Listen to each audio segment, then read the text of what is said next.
Past Lives was directed by Celine Song. This is her directorial debut after doing some work on Amazon Prime series Wheel of Time. And I'd have to say that as a directorial debut especially, this was pretty goddamn fantastic. She would even go as far as separating some of the main characters behind the scenes, so when she puts them together in front of the camera, their interactions feel way more authentic. I really loved what she was going for, the musical score, the way she directed the characters, and the way she wrote the characters, because if I didn't say it already, she was also the writer of the film. I thought all of that was wonderful, and she spoke in interviews about, you know, her focus on connection, and I feel like that resonated extremely well with what this film was going for. So what's Past Lives about? Nora and Hae Sung, two deeply connected childhood friends, are wrested apart after Nora's family emigrates from North Korea.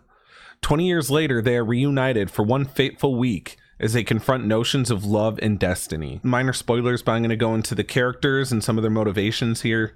I'm not giving away too much, but, you know, some of this is revealed a little later on in a little bit more of a subtle way, but Greta Lee, TLU, and John Gregaro all give great performances here, enhancing what were already very well written characters. I think that the film felt like a contemplation on connection and how we strive for connection. For Hae Sung, when he was 12 years old, he had a very strong bond with Nora.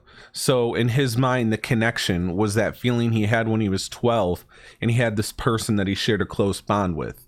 You could call it love, you could call it friendship, whatever it was something strong. And when he looked at connection, that's what drew him to finding connection. You could kind of see this in the way that throughout his life that they show here, he's had 3 of the same friends, which shows that he has this kind of commitment when it comes to stuff like friendships. And I think that in his mind, trying to get back the strongest connection of his life was taking it back to 12 years old with what he shared with Nora. For John Gregaro's character, which in the movie his name is Arthur, his idea of connection was making someone else's life feel large because of him. That's how they impact his life. So for example, he says to Nora in the movie that since she entered his life, she has made it so massive, and in a good way, right? So what he wishes to kind of, for that connection to be strong, is for it to be mutual. So he wishes that his impact is just as powerful as her impact. So when it comes to connection, that's what he's looking for. And then with Nora, she focuses on the moment itself. Her family emigrated from South Korea. She was a writer. Throughout the story, she's asked by Hae Sung what kind of prize she wants as a writer, and it changes every time.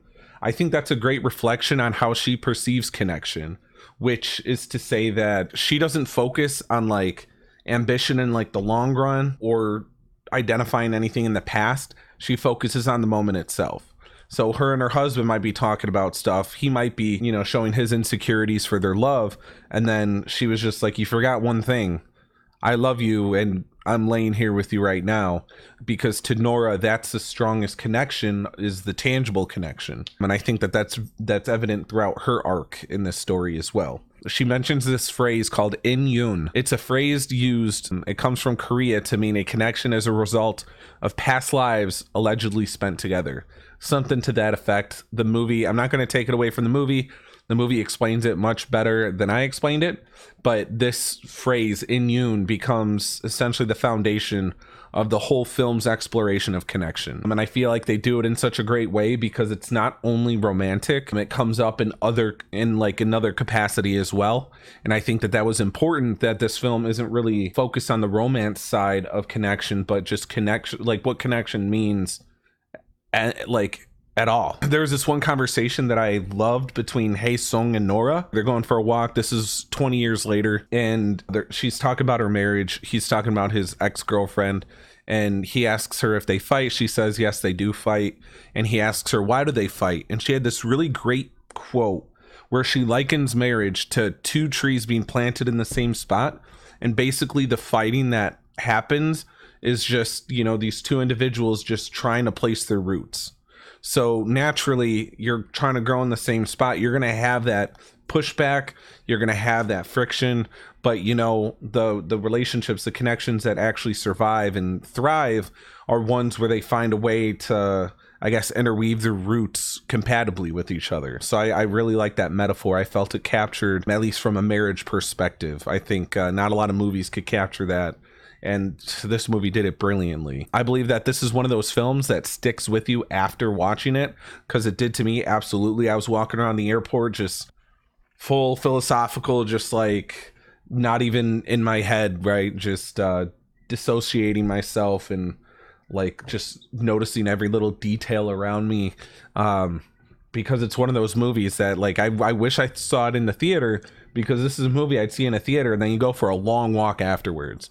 And if you're with somebody, you both talk about the movie and then it cascades to talking about life and existence and all that good stuff. And I did not want to do this because I don't like comparing things to either build up or break down something. But if I had to fit this anywhere, which it doesn't need to be fit into a box by any means, but if you like this and you haven't seen the Before trilogy, Before Sunrise, Before Sunset, Before Midnight, absolutely watch those movies, because these 4 films all together are a part of that niche genre of like, I don't know, just like dialogue driven, philosophical, but not in like a pretentious sense. I don't know how to describe it, but if you loved Past Lives, watch those movies. If you've seen those movies but you didn't watch Past Lives, watch Past Lives, because it's excellent. Probably one of my favorite movies I've watched this year, which says something, because I've seen a whole bunch of movies that I've just loved and I plan on doing reviews for. So yeah, check it out.